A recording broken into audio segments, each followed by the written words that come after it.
Well, g'day fishers, it's Friday fishing report time and, well, there you go, a bit of rattling there. I'm up a creek somewhere with my good mate Rowan. Say g'day. G'day, mate. If you were from Port Stephens, how many years ago, mate? 10 years ago, I left Port Stephens. There you go, Castaway Estuary Charters, now top end Barra Charters, but I'm not in the top end. I'm just, well, not too far from Harvey Bay. We've had a cracking week. We were hunting small black marlin on the flats up the top of Fraser, but didn't find any. But we've caught some cracking fish, queenies to a metre, blue bastards. We're up a creek looking for jacks today.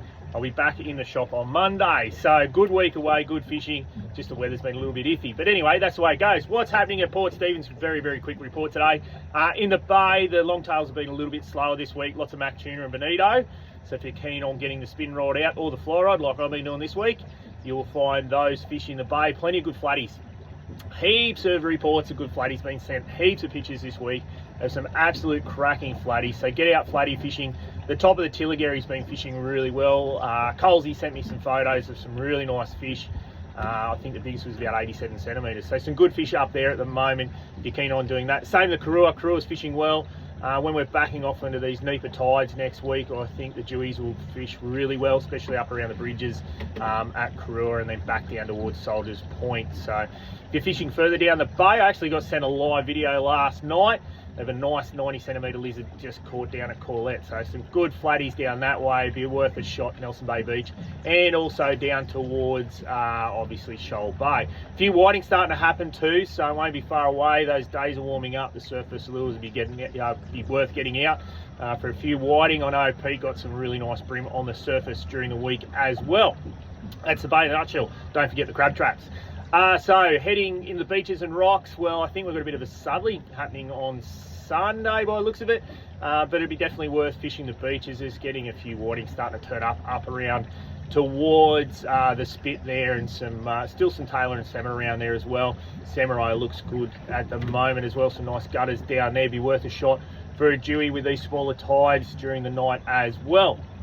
On the rocks, a little bit hit and miss on the rocks. We're sort of getting to that time of year where it'd be worth, you know, looking at the drummer, but I think brim, tailor and salmon spinning off the rocks, and there are some rat kings around, plenty of rat kings down towards Boat Harbour if you're keen on doing that. We're going to run into the mangroves in a minute, mate. Anyway, we'll be right. So yeah, fish the beaches and rocks should be good this weekend. Now offshore, some good snappers still about. I got sent some photos. There's some cracking fish off Nelson Bay fishing charters. They're fishing a little bit deeper water. There's some good kings around at the moment. Some good kings up at Seal Rocks. Some good kings around Broaden if you want a live bait or stick bait. I think I mentioned that last week as well. A few bonito around the washes if you want to fish Little Island, Big Island. Some good bonnies around the washes at the moment if you want to do that as well. Further south, I spoke to my mate Shane. He got some good fish down off Boat Harbour there on the soft plastic. So some good snapper down that way. Now, there's been a little bit of a marlin bite towards the shelf there. So some stripes caught during the week and last weekend. So if you're keen on doing that, maybe I should have done that, Rome. Should have went striped marlin fishing down home. But anyway, that's the way it goes. I've had some fun up here this week. Some dollies on the fad as well. Been a little bit hit and miss. It might be worth throwing a bit of burley in there just to get them going, although the mutton birds will probably drive you crazy. But anyway, that's it. Sweet and short this week because I've got some fishing to do. We've got a really nice bank just beside us here. I'm going to go and throw a gold bomber fly and see if I can get a mangrove jack. Anyway, that's it for this week. Talk next week.